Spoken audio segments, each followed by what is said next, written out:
All right, guys, so you know the routine. I started this last week with my big picture bear defense video. I'm doing these short form videos. I'm trying to stick to 5 minutes on some hunting related topic. So today's topic is a little hard to describe in one question succinctly. I'm gonna touch on a bunch of things in the hunting world, including social media, things that really arrived in the hunting world during my lifetime, during my career as a guide and outfitter. You know, 10, 12, 13 years ago, it really wasn't that competitive. There wasn't a bunch of camo brands, there wasn't a bunch of mapping software, there wasn't a ton of competition between optics companies, and there wasn't this whole influencer world either, where there's, again, competition between hunting influencers to market these different products. It's just a totally different world. So I'm gonna touch on that in the context of who's the best elk hunter out there, right? Who's the Michael Jordan of elk hunting? And this is obviously a hypothetical question. We can't answer that, just as honestly in basketball, you can't answer that either, right? But that question and the family of questions that are related to it, that's what I'm going to discuss in this video. If you guys like these shorter form videos, do me a favor, like them and subscribe to the channel, and I'll keep doing them. So let's hit the timer and jump right in.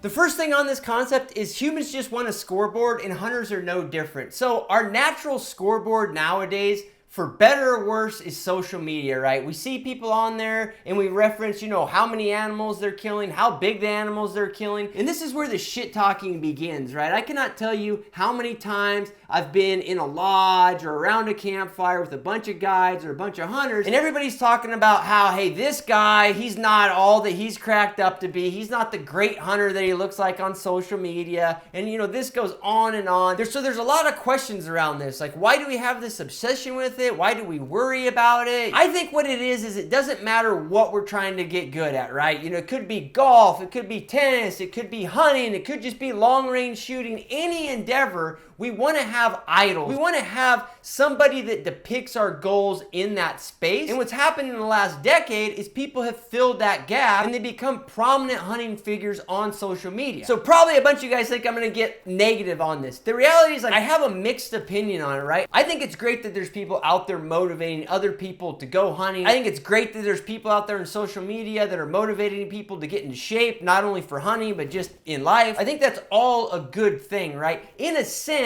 what these people are doing is they're trying to transfer, you know, motivation to people who are watching them, or they're trying to transfer some sort of skill set to those people, provide some sort of value, right? The weird thing about hunting is we just don't know who the best is, right? There's no stats out there. So one challenge we have when we talk about this, particularly in certain species, is we grab a hold of whatever kind of quantitative metric or, you know, equivalent to quantitative metric we can grab onto, right? Like, we can't look at a hunter's batting average or any of that. We have to look at, you know, how many animals are they killing? How many pictures are they putting up? You know, how big are those animals? Those are the metrics that we use. The thing that's weird is if you're an experienced hunter and you spent time buying hunts or going on do-it-yourself hunts or drawing tags, you realize that those metrics are very rough at best. So what that doesn't mean, in my opinion, it doesn't mean that if Cameron Hanes or other big name hunters out there are sitting with big 350, 400 inch bulls,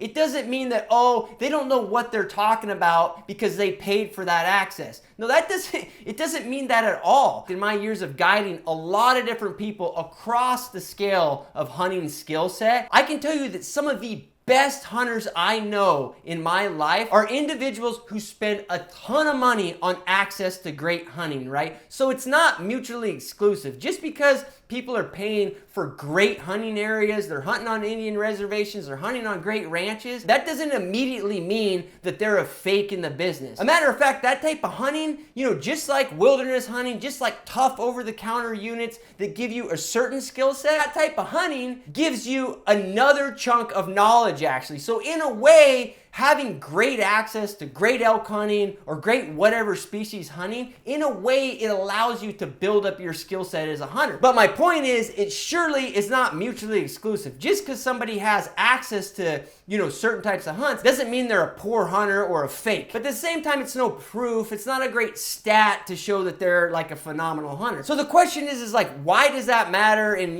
why should I think about that? There's two aspects of that I look at from a personal level, and And that's that, look, if somebody has been able to achieve the disposable income, or maybe they just got phenomenal draw strategy, they've been working at it for years, they're dedicated to that, however they get access to those great hunts, that in itself is a skill set. It could be a skill set related to hunting, but also it could be the fact that they're a phenomenal entrepreneur. They work their ass off in their life and they've been able to save 20, 30, 40, 50, 70, $80,000 for an elk hunt. That, in my mind, you have to view that as that's awesome, and they're probably skilled in another part of their life to achieve that. And believe me, this is much easier for me to say than do, but I've trained my brain to not get animosity when I see this, right? Because that's not the right reaction, right? I'm not to draw the conclusion that they haven't earned that, or they're, you know, they're actually a shit elk hunter, they just buy their bulls or whatever. That's the wrong mindset. That doesn't help me at all. Ah, dude, I cannot believe this timer. I got to keep rocking on this a little bit more.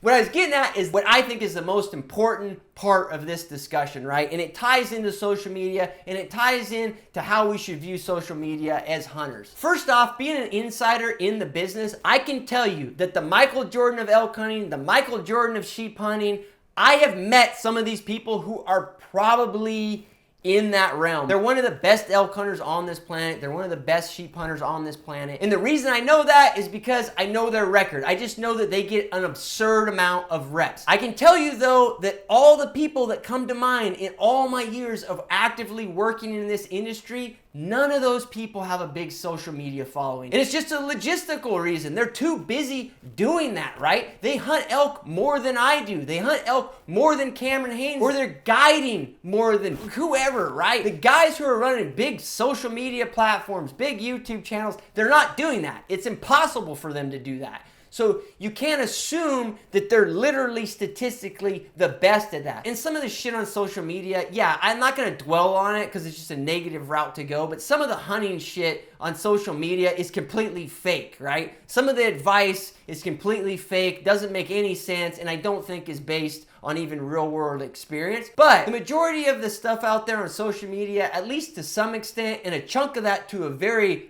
far extent, is helpful to hunters. It's trying to provide value to hunters. Either, you know, give an opinion on gear, giving some ideas on tactics, strategy, all of that. I think most of the social media folks out there try to do that. A lot of what you're seeing out there, who are the big names in the hunting business, the big names in the mule deer business, the big names in the elk hunting business, they're not the best at that skill set, but they're combining some knowledge of that type of hunting with their ability to either storytell or show you or teach you. And that in itself is another skill set. It's a skill set that I'm personally trying to take on and trying to get better at, and I hope I'm doing that in these videos. But anyways, guys, that's my thought on it. I could probably talk about this topic for another 30 minutes. Trying to jam it into 5 minutes is like literally painful on my brain. And maybe some of these topics I'll do a longer video on, but I just wanted to do a spiel on this one because I do get a lot of questions related to it, people asking my opinions. So if you have a differing opinion, some thoughts on it, leave it in the comments below. Next week, I'm actually gonna do another 5-minute segment that's on bear defense, but I'm gonna talk about the nitty gritty of kind of last resort options. My thoughts on bear spray, pistols, long guns, calibers, all that stuff that I think a lot of you were hoping were in that first video. I'm gonna do that in the next 5-minute one, or 6 or 7 minute one next week. So subscribe to the channel. I'll see you guys then. Thanks for watching.